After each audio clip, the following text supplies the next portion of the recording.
जय श्री कृष्णा। राधे राधे। 22 अगस्त को पिठोरी अमावस्या मनाई जा रही है। इस दिन आटा गूंथकर माँ दुर्गा सहित 64 देवियों के आटे से मूर्ति बनाकर महिलाएं व्रत रखकर उनका पूजन करती हैं। इस दिन आटे से बनी देवियों की पूजा होने के कारण ही यह दिन पिठोरी अमावस्या के नाम से जनमानस में प्रचलित है। पिठोरी अमावस्या की कथा इस प्रकार है। इस अमावस्या की व्रत कथा के अनुसार बहुत समय पहले की बात है। एक परिवार में 7 भाई थे। सभी का विवाह हो चुका था। सबके छोटे छोटे बच्चे भी थे। परिवार की सलामती के लिए 7 भाइयों की पत्नी पिठोरी अमावस्या का व्रत रखना चाहती थी, लेकिन जब पहले साल बड़े भाई की पत्नी ने व्रत रखा तो उनके बेटे की मृत्यु हो गई। दूसरे साल फिर एक और बेटे की मृत्यु हो गई। 7वें साल भी ऐसा हुआ। तब तक बड़े भाई की पत्नी ने इस बार अपने मृत पुत्र का शव कहीं छिपा दिया। गांव की कुल देवी माँ पोलेरम्मा उस समय गांव के लोगों की रक्षा के लिए पहरा दे रही थी। उन्होंने जब इस दुखी माँ को देखा तो वजह जाननी चाहिए। तब बड़े भाई की पत्नी ने सारा किस्सा देवी पोलेरम्मा को सुनाया तो देवी को उस पर दया आ गई। देवी पोलेरम्मा ने उस दुखी माँ से कहा कि वह उन सभी स्थानों पर हल्दी छिड़क दे जहाँ जहाँ उनके बेटों का अंतिम संस्कार हुआ है। तब बड़े भाई की पत्नी ने ऐसा ही किया। जब वह घर लौटी तो 7 पुत्रों को जीवित देख उसकी खुशी का ठिकाना न रहा। तभी से उस गांव की हर माता अपने संतान की लंबी आयु की कामना से पिठोरी अमावस्या का व्रत रखने लगी। आज के दिन यह कथा सुनी और पढ़ी जाती है। उत्तर भारत में यह पर्व पिठोरी अमावस्या के नाम से माता दुर्गा की आराधना करके मनाया जाता है। वहीं दक्षिण भारत में यह त्योहार पोलाला अमावस्या के रूप में माँ पोलेरम्मा, जिन्हें माँ दुर्गा का ही एक रूप माना जाता है, पूजा अर्चना के साथ मनाने की परंपरा है। अब आइए एक दूसरी कथा सुनते हैं। इस कथा को 3 पनौती अमावस्या की कहानी के नाम से भी जाना जाता है। एक गांव में सास और बहू अकेले रहते थे और उनका बेटा विदेश में कमाने के लिए गया हुआ था। सास और बहू एक दूसरे की देखभाल करते थे। एक दिन बहू ने खाना नहीं बनाया तो सास ने बहू से पूछा कि तुमने खाना क्यों नहीं बनाया? तब बहू ने कहा कि सासू माँ, आज मेरा 3 पनौती अमावस्या का व्रत है, इसलिए मैंने खाना नहीं बनाया। तब सासू माँ ने कहा कि बहू, यह व्रत क्या होता है और यह व्रत करने से क्या फल मिलता है, मुझे भी समझाओ। तब बहू ने कहा कि सासू माँ, मनौती अमावस्या का व्रत करने से बहुत बुरे फल मिलता है, घर में मिलता है तब पुत्र की प्राप्ति होती है। इस व्रत में प्रत्येक वर्ष अलग अलग खाना खाया जाता है और विष्णु भगवान के मंदिर में चढ़ाया जाता है या फिर किसी ब्राह्मण को दान दिया जाता है। इस व्रत में पहले साल शक्कर, घी और चावल से बना खाना खाया जाता है। पहले साल व्रत पूर्ण होने के बाद 1.25 किलो चावल और 1 कटोरी घी तथा 1 कटोरी शक्कर का दान किसी ब्राह्मण को दिया जाता है। दूसरे साल जब भी 1 कटोरी शक्कर किसी मंदिर में चढ़ाई जाती है या फिर किसी ब्राह्मण को दान देना होता है या फिर फिर बहू ने कहा कि इस व्रत का अगर संकल्प लेते हैं तो पूरा करना जरूरी होता है। अगर पूरा नहीं कर सकते तो सास बहू में झगड़ा और घर में अशांति होती है। तब सासू ने कहा कि मेरी तो उम्र हो गई है, लेकिन तुम यह व्रत करो, और बहू यह व्रत का आरंभ करती है। लेकिन एक दिन बहू किसी के खाने पर गेहूं से बनी आटे की रोटी खा ली और अमावस्या माता इस बात से नाराज हो गए। जो सास और बहू बहुत ही प्यार से रहते थे, उन दोनों में झगड़ा होने लगे। सभी गांव वाले भी हैरान हो गए कि यह सब क्या हो रहा है। तब बहू ने कहा कि आपके घर की लक्ष्मी चली गई है तो कहाँ मिलेंगे, मुझे बताओ, मैं लक्ष्मी को लेकर आऊँगी। तब सासू माँ ने कहा कि लक्ष्मी तुमको समुद्र के बीच में भगवान विष्णु के पैर दबाते हुए मिलेंगी। तब बहू यह कहकर चली जाती है कि अब जब तक मैं लक्ष्मी को लेकर नहीं आऊँगी तब तक इस घर में पैर नहीं रखूँगी। इतना कहकर बहू लक्ष्मी की खोज में निकल जाती है और जब बहू लक्ष्मी को खोजने के लिए घर से निकल जाती है तो उसे बीच रास्ते में एक गौ माता मिलती हैं।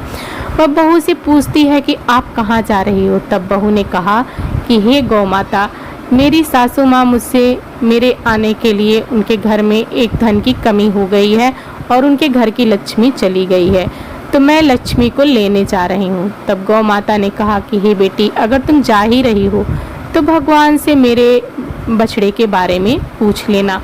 तब बहू बोलती है ठीक है गौ माता, बताओ, मैं आपके बारे में भी पूछ लूँगी। तब गौ माता बोलती है कि मेरा जब भी बछड़ा होता है वह मर जाता है, जिंदा नहीं रहता।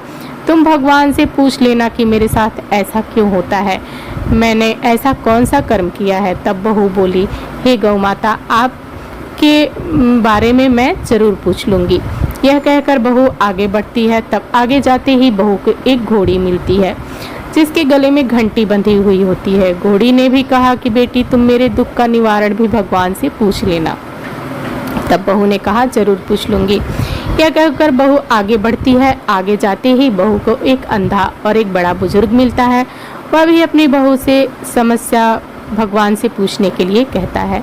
तब बहू उसकी भी समस्या भगवान से पूछने के लिए कहकर आगे बढ़ती रहती है। बहू को एक वृद्ध औरत मिलती है और हाथ और पैर अपाहिज होती है। वह बहू भी अपनी समस्या भगवान को पूछने के लिए कहती है। तब बहू उसकी समस्या को भी पूछने के लिए तैयार हो जाती है और आगे बढ़ती है। आगे जाती है और एक कदम के पेड़ के नीचे बैठ जाती है। तब आम का पेड़ बड़ा खुश होकर बहू से पूछता है कि बेटी, तुम कहाँ जा रही हो, आई हो और कहाँ जा रही हो। तब बहू बताती है वो लक्ष्मी को लेने जा रही है। तब पेड़ ने भी अपनी समस्या भगवान से पूछने के लिए कहता है और मेरे पेड़ में लगे आम खट्टे ही क्यों होते हैं, इस बारे में भगवान से जरूर पूछना। तब वह उसकी समस्या लेकर आगे बढ़ती है और आगे जाते ही बहू को एक तलाई मिलती है। वह भी बहू को बताती है कि तुम भगवान से पूछना कि मेरे तलाई का पानी इतना मैला क्यों है, कोई भी इसे नहीं पीता। तब बहू कहती है जरूर पूछ लूँगी और आगे बढ़ जाती है। बहू दिन रात जंगल में चलते चलते बहुत थक जाती है। उसे भूख भी लगती है लेकिन खाने को नहीं मिलता। वह जाते हुए जंगल में बेहोश हो जाती है। इस समय भगवान विष्णु और माता लक्ष्मी वहाँ विचरण करते हुए आते हैं। तब माता लक्ष्मी विष्णु जी से कहती है कि यह आपकी बड़ी भक्त है, आप इसके दुखों का निवारण करो। तब भगवान विष्णु कहते हैं कि इन संसार में बहुत से ऐसे जीव हैं, सभी अपने कर्मों का फल भोग रहे हैं। विष्णु जी से विनती की और कहा कि वह भूखी प्यासी है और इसे यहाँ अगर ऐसे ही छोड़ दिया जाए तो जंगली जानवर उसे अपना शिकार बना लेंगे। माता लक्ष्मी की बात सुनकर भगवान विष्णु एक साधु का वेश धारण करते हैं और बहू के पास जाते हैं और होश में लाते हैं। बहू के होश में आते ही साधु वेश में भगवान उससे पूछते हैं कि यहाँ क्यों आई हो, यहाँ क्या कर रही हो। तब बहू पूरी बात बताती है। उसकी बात सुनकर भगवान विष्णु और माता लक्ष्मी प्रकट होते हैं और उनके साथ अमावस्या माता भी प्रकट होती हैं। उनके चरणों में गिरकर वंदन करती हैं और अमावस्या माता बहू से कहती हैं कि बेटी, तूने जो व्रत खंडित किया है उसकी यह सजा है, लेकिन अब मैं तुम्हें माफ़ करती हूँ।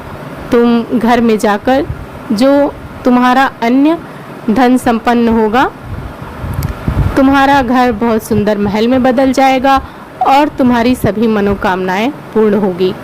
यह सब संपन्न होगा, तुम्हारा घर सुंदर महल में बदल जाएगा और तुम्हारी सभी मनोकामनाएं पूर्ण होगी। यह सब होने के पश्चात बहरा रास्ते में जो भी मिला उन सभी के दुखों का निवारण करने के लिए विनती करती है। तब भगवान विष्णु बोलते हैं कि गौ ने कभी अपना दूध किसी को नहीं पिलाया, इस वजह से उसके बछड़े जिंदा नहीं रहते। तुम उसका दूध पी लेना, उसके पश्चात बछड़े जिंदा रहने लगेंगे। घोड़ी पिछले जन्म में आटा पीसने वाली महिला थी। वह किसी को आटा पीस कर नहीं देती थी, इसलिए उसके गले में चक्की के पाट बंधे हुए हैं और उस पाट को खोल देना, वह बिल्कुल ठीक हो जाएगी। बुजुर्ग कभी भगवान के मंदिर नहीं गया और ना ही उसने कभी भगवान के भजन सुना, तो उसको मंदिर ले जाना और दर्शन करवा देना, वह ठीक हो जाएगा। इसलिए यह सजा मिली है। तुम उसे दान करवा देना तो उसकी विकलांगता दूर हो जाएगी। उस आम के पेड़ कभी किसी बच्चे को अपने आम खाने के नहीं दिए, इसलिए उसके भी सभी आम खट्टे होते हैं। तुम इस पेड़ का आम खा लेना, उस पेड़ पर मीठे आम आएंगे। तलाई का पानी पिछले जन्म में देवरानी जेठानी थी, वो हमेशा लड़ाई झगड़ा करती थी, इसलिए उनका पानी मैला है। तुम उस पानी को पी लेना, तलाई शुद्ध हो जाएगी। बहू ने भगवान विष्णु, माता लक्ष्मी और अमावस्या माता को नमन करके घर जाने के लिए निकलती है और रास्ते में उसे जो जो मिलता है उनकी सभी समस्या भगवान ने जो कहा उनके अनुसार दूर करती है। सभी उसे आशीर्वाद देते हैं और घर जाते ही उसका घर एक सुंदर महल में परिवर्तित हो जाता है तथा घर में अन्न धन भारत मिलता है और वह बहुत सुख से रहती है और अपनी सासू माँ से अपने बारे में सच कहा था कि आपके लिए मैं शुभ नहीं हूँ, मेरे जाने से आपके घर में लक्ष्मी आई है, अब यहाँ मैं रह के क्या कर रही हूँ। तब सासू माँ ने कहा, बेटी यह सब तुम्हारी पनौती अमावस्या व्रत का फल हमें मिला है, तुम यहाँ पर रहोगी। कहानी नहीं जोगी और श्वास बहुत खुशी से रहने लगी। उसकी माँ ने सब बात उसे बताई और इस तरह खुशी खुशी रहने लगी। तो बोलिए अमावस्या माता की जय हो।